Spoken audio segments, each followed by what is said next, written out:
Hello all, myself Sudha Rani, working as assistant professor in Marri Reddy Engineering Technology and Management. Today I'm here before you to deal with a topic on environmental sciences, an introduction to environmental sciences. Today my topic will be on an introduction to environmental sciences. Many times in all my classes, students often ask me a common question: why environmental sciences introduced into engineering curriculum? Why is it important for engineering students? Of course, it is important to each and every human being or each and every life on earth, because life is sustainable because of our environment. So today my topic will be on an introduction: why environmental sciences to students, why it is introduced into the curriculum. And mostly my first slide is about eco world, creating tomorrow and beyond. So go green, breathe green. So these are something which we often hear in all the magazines or in all the videos we see. So definitely there is a very integrated connection among environment and life on Earth. Out of all the planets in the universe, why life is sustainable or possible only on this planet is because the environmental conditions are supporting us. So these conditions are making life sustainable on our Earth, on this planet. Okay, so again, just go green, there is no planet B. All these slogans you must have heard many times. So these things repeatedly: plantation programs, save trees, and love to breathe. Plant a tree even if it is your last deed. So all these are connections to life. So let me start my session with some renowned eminent scientists. So I have here a few scientists who had a very great contribution to environmental sciences and of course to all branches of sciences in that aspect.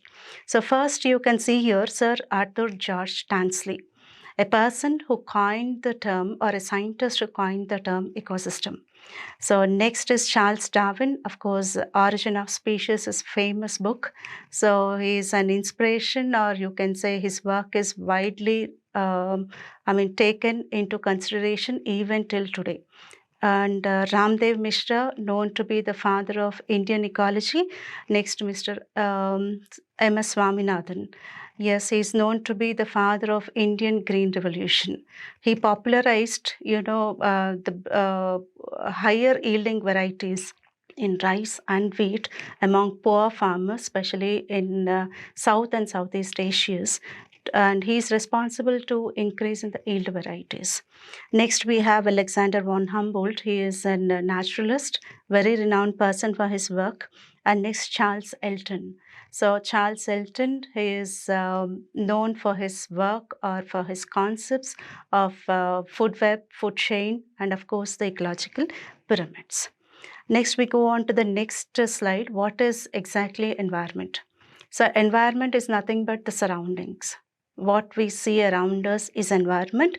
So generally we have two types here: natural environment and anthropogenic environment.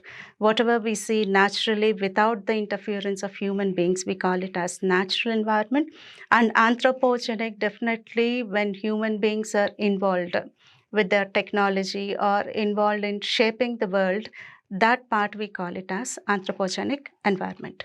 So let us first see what is natural environment. So no artificial or man-made components here. It's all natural: the air, the soil, land, of course the forest, all kinds of species, the flora and fauna. And definitely the subdivisions here are lithosphere, and we have hydrosphere, atmosphere, and the biosphere. So this is all the components where we do not have any artificial or man-made components. We call it as a natural environment. Next, we have anthropogenic environment. Anthropogenic means which is modified extremely through modern technology by human beings. It may be our transport system, or it may be improper plowing, irrational fishing, or we are talking about industrial, commercial, agricultural, housing purposes. All this when there is a change in the environment because of the interference. due to the interference of human beings, we call it anthropogenic environment. So last you can see the transgenic animals, means genetically modified animals. So we have heard about cloning, we have heard about artificial insemination, genetic engineering. All these aspects are into what you call anthropogenic environment, where human beings and their technology is being involved. So two types of environment, natural and anthropogenic. Next, what are the different segments of environment? Different segments here include atmosphere, hydrosphere, then we have lithosphere and the biosphere.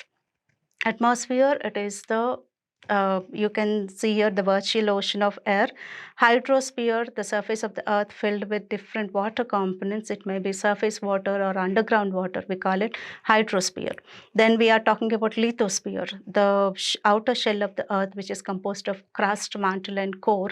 We call it lithosphere. And of course, the biosphere, where the life exists. So biosphere is totally dependent on all the above three spheres, that is lithosphere, hydrosphere and the atmosphere. So first let us talk about the atmosphere, divided into 5 segments. So here we have troposphere, stratosphere, mesosphere, thermosphere and exosphere. So here, as you all know, in stratosphere we have ozone layer, which is protecting us from the harmful UV radiations which are coming from the sun. Troposphere is the sphere in which we live, very close to the earth's surface and where we are living. All the 5 spheres of our atmosphere, definitely they're protecting us, they're guarding us, they're shielding us. Next, what are the functions of this atmosphere? In the atmosphere, we have oxygen for breathing and carbon dioxide for photosynthesis. Very important, 2 important gases, and it is like a radiation shield. It protects us. Maintenance of heat balance, of course, it is a security blanket. And of course, different kinds of cycles are going on in the atmosphere, which is making life sustainable on Earth. Life is possible because of all the cycles which are happening in the atmosphere. It protects us from space junk, one of the major points. Of course, the pollination and dispersion, very important aspects which are going on in the atmosphere. That is why we are able to, our life is able to sustain on this planet. Next, we have hydrosphere. Yes, we have a very famous saying, water, water everywhere, but not a drop of water to drink. And almost 97% of the water which we have on Earth is all ocean water, or we are talking about the salty waters. In that 3%, leftover 3%, 2.5 is all trapped in the form of ice, glaciers, or in the form of permafrost. So we are left only with 0.5%, which includes both underground water and surface water for drinking. So it is high time for us to take a key note about this and to stop water pollution, especially underground water and the surface waters. And yes, water is an universal solvent and essential for both aquatic and marine life. And lots of bacteria, especially the surface water, we have lots of organic matter and mineral nutrients which feed large bacterial population and algae. So this water is another important sphere which is making our life sustainable. Next, lithosphere. Lithosphere is the Earth's surface divided into 3 parts: the crust, mantle and the core. Crust is what we see. Of course, all the minerals, whatever minerals we are talking about, the coal, petroleum, natural gases are available in the lithosphere. And the soil, very important natural resource. Without soil, there is no food. So definitely we should know what is the importance of soil, and definitely I should talk about this 1 centimeter formation of soil takes hundreds of years. So that is the reason we have to protect the soil. It is a very, very important component in providing food to us, food to all living creatures. Of course, lithosphere provides a conductive lid and a convecting mantle. So this is why lithosphere is important. Definitely it plays a very important role. All our mineral resources are in it, and definitely the biggest natural, one of the biggest natural resources, that is the soil, which made our life possible, is also on the lithosphere. Next, the biosphere. Of course, where this is the portion of the earth where life is existing. We are living in the biosphere. Biosphere is dependent upon all the three, the hydrosphere, the atmosphere, and the lithosphere. All these three enable life to be possible on the earth, and that sphere we call it as biosphere. Next, classification of environment: physical, biological, chemical, and cultural. So physical, we have already discussed: the atmosphere, the lithosphere, and the hydrosphere. Now biological, it is floral, faunal, and the microbial. Now cultural, society, economics, and the politics. So this is the formal classification of environment, where biological, of course, it is not only the plants, animals, microbes also play a vital role. They are said to be the natural scavengers, which are making the earth clean and tidy in everyday aspect.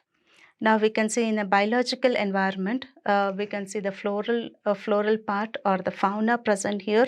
Definitely the population of vertebrates and invertebrates and their competition for food and space. And it is, of course, a reservoir of different kinds of life which is present on the earth. All microorganisms, not only the flora and fauna, microorganisms are also a part of this biological environment. Next, in this biological environment, we have two components: biotic components and the abiotic components. Always bio means life. So biotic components, here we have producers, consumers, and the decomposers. Producers, of course, always the plants, the autotrophs. Okay, then we have consumers, the animals come here, the herbivores, the carnivores, and the omnivores, and the decomposers, definitely the microbial organisms. All these three are the biological components or biotic components in the atmosphere or on this planet. Okay, next we have biotic components. Of course, you can see different examples here: the life present, the microbes here, and the decomposers, animals here. Yes, all this, they are a part of biotic components which are present in this, on this particular planet. Biotic components, different kinds of creatures. Yes. Now, abiotic components. What are these abiotic components? Abiotic components are opposite to biotic components. They do not have life, but they are responsible for life on this planet. So I have mentioned only wind, sun, and water here, but there is humidity, precipitation, and soil moisture, soil fertility, rainfall. All this comes under abiotic components. They are also called as physical components, which are exactly supporting life on our planet. Next, environmental science and interdisciplinary science. We call it an interdisciplinary science with lots of subjects included into this. It is economics, it is botany, it is zoology, it is chemistry, it is oceanography, geology, sociology, history. All these subjects totally combined, and it is that hence called as interdisciplinary subject. Definitely all these subjects help in, or all these subjects are a part of environmental sciences. Next, what are the objectives? Why environmental sciences? What is the objective of introducing environmental sciences subject in engineering course or in any other undergraduate course? So it is like, according to Supreme Court directive in 1991, there was a reform, an act which has brought into action by UGC, that all undergraduate courses should have a subject called environmental sciences as a mandatory subject. Because if human beings start interfering with the nature, definitely in future there won't be any life left. Only planet which has life on it abundantly, and it is in our hands. When we act against the environmental regulations or against the environmental laws, definitely our life will be a big question mark. So what are the objectives? Public awareness. However, as I told you, it's not only why it is introduced to all undergraduate students, because every part or every citizen of the country, every person should know the importance of environment, because that is why we are living. Definitely, if there is no, if you don't act according to the environment rules and regulations, we are going to suffer to the most extent. So here there are some objectives. various plants, definitely we have to identify endangered animals which are on the verge of getting extinct and give them extra protection. So you all must have heard about Project Tiger, Project Elephant, all this. Definitely after the implementation of this acts, we are able to save a large number of endangered animals. And of course, actions regarding, take appropriate decisions regarding the use of natural resources, especially natural resources, how you have to use them.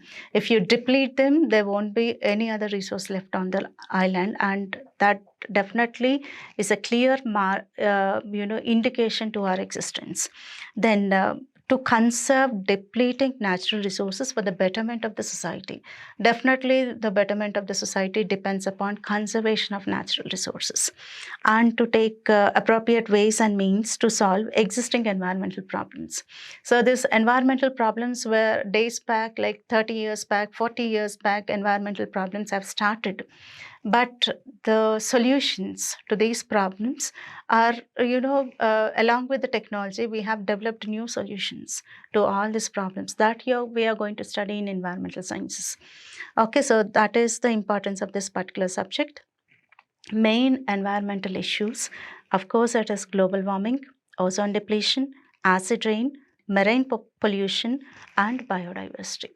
These are the main issues which we find today, major environmental issues around the world. So definitely global warming. So the temperature have risen. We are seeing, we are experiencing. So what are the different factors, or what precautions can be taken, or what actions are to be needed? So all this, countries sit together and they are planning for the solutions for all these problems. And of course, the problems are old, but the solutions, now we have come with the new solutions. According to today's generation, how we have to act towards the environment for the betterment of the society. Ozone depletion, of course, and acid rain, marine pollution, and biodiversity. So conserving of biodiversity, or we are talking about global warming, definitely, these need to be acted upon, and new solutions are definitely on the way. We are encouraging new solutions or new technologies in combating pollution especially. So all these topics are included in a subject called environmental sciences. Next, we have energy sources, of course, renewable and non-renewable energy sources. We know what are renewable. The world is going towards usage of renewable energy. Different sources of renewable energy you can find here. Mostly in India, our concentration is on solar energy. So you must have heard about Badla Solar Park and all, the largest solar park, one of its largest. And yes, Pavagada Solar Park and all in our own country, where we are thriving towards renewable energies. So the incentives given, or we are talking about agro-photovoltaics, where a combination of agriculture and the solar panels, generation of electricity, or we are talking about solar panels, floating solar panels, which are the recent advancements in the technology in using renewable sources. So of course, the non-renewable already we have been using. So in future, so the world must be dependent on renewable sources of energy, which we are working very hard to convert the world into renewable sources. Now, ditch the past, move forward with renewables. So this is the slogan as of today. So yes, we are working with the wind energy, we are working with the hydroelectricity, or we are working with the solar energy, which are the recent advancements which help in the sustenance of our life. Now, energy saved is energy generated, of course. So lots of energy using LEDs, all this came into picture because of these concepts. Next, say no to pollution and yes to plantation. Always, when we talk about plantation programs all over the country, all over the world, keep on planting, because we have cut so many trees for industrialization, or so many trees under threat, and for road expansion, transport sector, so many trees we have cut down. So always the best solution is plantation. So with the plants, we give extra oxygen to the environment, and indirectly or directly, it is affecting our life. So yes, the plantation.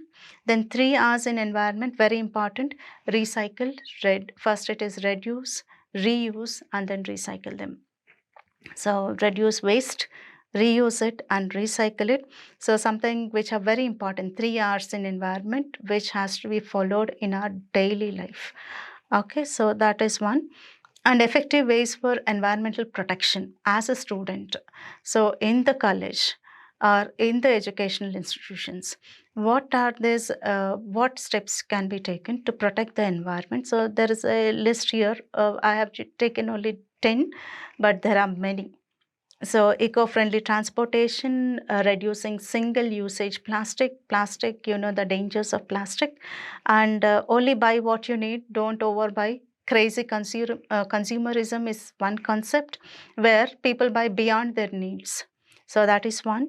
And sustainable campus practices, raising green technology awareness, advocacy and education, and green initiatives in academia. So you can see here in one of my plantation programs are there on my slide. One slide is showing, here you can see seed ball making. So very popular activity conducted in all educational institutions to create awareness about plantation. So all these are the different NSS programs are included. I recently heard that there are some universities, some colleges, they're giving some credits when you plant a tree and show them as a proof. So your credits will increase with plantation programs. So these are some of the steps, effective ways for environmental protection. And next, important protocols. So there are some protocols, rules and regulations, protocols taken at various steps. These 3 are very important all over the world. First one, Kyoto Protocol. It definitely relies on climate change. So countries come together, they sit together, discuss, and they make theories, they make regulations where they see that to reduce the climate change. That is Kyoto Protocol. Montreal Protocol is definitely related to ozone depletion.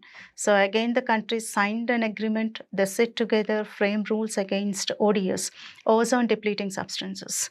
So what are the latest substances can be introduced which do not harm the ozone layer? And the last one is the Earth Summit. Definitely it works on, greenhouse effect, or we are calling on global warming, where every part in the world, every country in the world is experiencing all these three, ozone depletion, or we are talking about ozone greenhouse effect, or the global warming, or climate change. Anywhere in the world, every human being is experiencing all the three. Hence, it is, it's our top priority, where we know about different issues and we take different technologies so that we have a friendly relation with the environment. So as an engineering student, you develop new technologies or you have new ideas in your brains. They have to be environmental friendly. Otherwise, we are going to destroy the world. So all the engineering students have been or all undergraduate students are in their curriculum, this subject is included because it's almost high time. Everybody should know about the different policies or different acts, environmental regulations which protect the environment. So that is the one. And of course, the conclusion, especially college students, because I work in an engineering college, how you can make change in the society. Definitely there are NSS activities, there are many activities you can plan. Essay writing competitions, in academics also we have so many competitions to create awareness among students in different colleges. So engaging, opportunities to engage in environmental activities. So all these essay writing competitions, or you have individuals create a significant, your thoughts, your ideas. There is an R&D department. Definitely they focus on your own thoughts and ideas, how to stop this environmental degradation. So that is what is included here. So yes, this is the last one. And thank you. Let's meet again for the next session.